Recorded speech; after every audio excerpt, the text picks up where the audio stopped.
प्रिय मित्रों, आज हम आपको सदन कसाई की कथा कहेंगे। प्राचीन समय सदन नामक कसाई जाति के एक भक्त हो गए। यद्यपि ये जाति से कसाई थे, फिर भी इनका इनका हृदय जो था दया से पूर्ण था। आजीविका के लिए कोई उपाय न होने से दूसरों के यहाँ से ये मांस लाकर बेचते थे और स्वयं अपने हाथ से पशु वध नहीं करते थे। इस काम में इनका मन नहीं लगता था, पर मन मारकर जाति व्यवसाय होने से करते थे। सदन का मन तो श्री हरि चरणों में रम गया था। रात दिन वे केवल हरि हरि करते रहते थे। भगवान कभी भी अपने भक्तों से दूर नहीं रहा करते। सदन के घर में वे शालिग्राम के रूप में विराजमान थे। सदन को इसका पता नहीं था। वे तो शालिग्राम को पत्थर का एक बाट समझते थे और उनसे मांस तौला करते थे। एक दिन एक साधु सदन की दुकान के सामने से जा रहे थे, तो उनकी दृष्टि शालिग्राम जी पर पड़ी और शालिग्राम जी को उन्होंने पहचान लिया। मांस विक्रेता कसाई के यहाँ अपवित्र स्थल में शालिग्राम जी को देखकर साधु को बड़ा दुख हुआ। वे सदन से शालिग्राम को मांग कर वे ले गए। सदन ने भी प्रसन्नतापूर्वक साधु को अपना चमकीला बाट दे दिया। साधु बाबा कुटिया पर पहुंचे। उन्होंने विधि पूर्वक शालिग्राम जी की पूजा की, परंतु भगवान को उससे प्रसन्नता नहीं हुई। रात में उन्होंने साधु को स्वप्न में भगवान ने कहा कि तुम मुझे यहाँ क्यों ले आए? मुझे तो अपने भक्त सदन के घर में ही बड़ा सुख मिलता था। जब वह मांस तौलने के लिए मुझे उठाता था, तब उसके शीतल स्पर्श से मुझे अत्यंत आनंद मिलता था। मुझे सदन के बिना एक क्षण भी अच्छा नहीं लगता है। साधु महाराज जगे। उन्होंने शालिग्राम जी को उठाया और सदन के घर जाकर उसे दे आए। साथ ही उसको भगवत कृपा का महत्व भी बताया। सदन को जब पता लगा कि उनका यह बटखरा साधारण बटखरा नहीं है, तो भगवान शालिग्राम जी हैं, तब उन्हें बड़ा पछताप हुआ और अपने व्यवसाय से घृणा हो गई। वे शालिग्राम जी को लेकर पुरुषोत्तम क्षेत्र श्री जगन्नाथपुरी की ओर चल पड़े। जब रास्ते में जा रहे थे, संध्या समय सदन जी एक गांव में एक गृहस्थ के यहाँ ठहरे। उस घर में स्त्री पुरुष दो ही व्यक्ति थे। स्त्री का आचरण अच्छा नहीं था। वह अपने घर ठहरे हुए इस स्वस्थ सुंदर सबल पुरुष पर मोहित हो गई। आधी रात के समय सदन जी के पास आकर वह अनेक प्रकार की अशिष्ट चेष्टाएं करने लगी।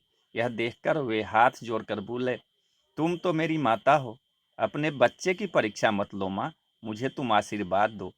उस स्त्री ने समझा कि मेरे पति के भय से ही यह मेरी बात नहीं मानता, और वह गई और तलवार लेकर सोते हुए अपने पति का सिर उसने काट दिया और कहने लगी, प्यारे अब डरो मत, मैंने अपने पति का सिर काट डाला है, अब तुम मुझे स्वीकार करो।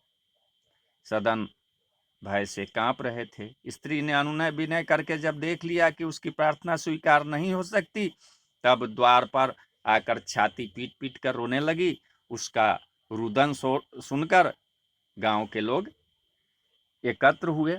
गांव के लोग जब एकत्र हुए तो महिला बोली कि इस यात्री ने मेरे पति को मार डाला है और यह मेरे साथ बलात्कार करना चाहता। लोगों ने सदन को खूब भला बुरा कहा, खूब मारा पीटा, पर सदन ने कोई सफाई नहीं दी। मामला न्यायाधीश के पास गया। सदन तो अपने प्रभु की लीला देख रहे थे, अतः अपराध न करने पर भी उन्होंने अपना अपराध स्वीकार कर लिया।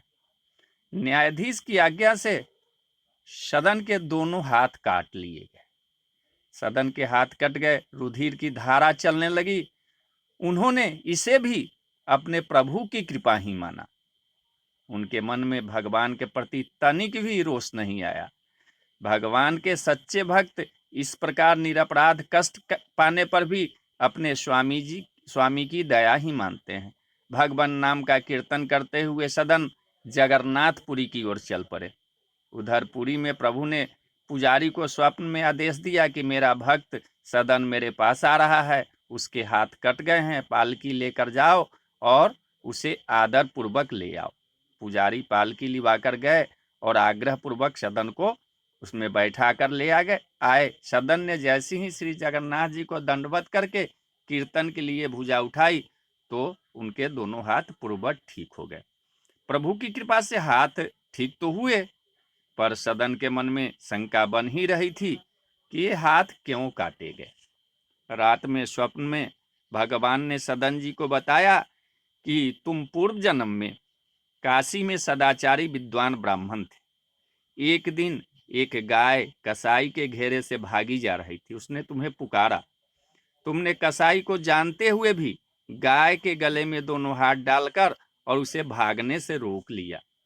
वही गाय वह स्त्री थी और कसाई जो था उसका पति था। पूर्व जन्म का बदला लेने के लिए उसका गला काटा।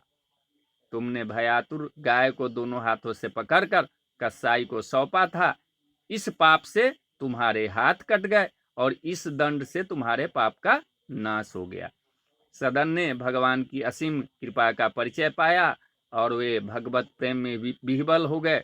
बहुत काल तक नाम कीर्तन गुणगान तथा भगवान में ध्यान लगाए रहते हुए पुरुषोत्तम क्षेत्र में निवास किया और अंत में श्री जगन्नाथ जी के चरणों में देह त्याग कर वे परम धाम पधारे। तो बोलिए जय भगवान जगन्नाथ।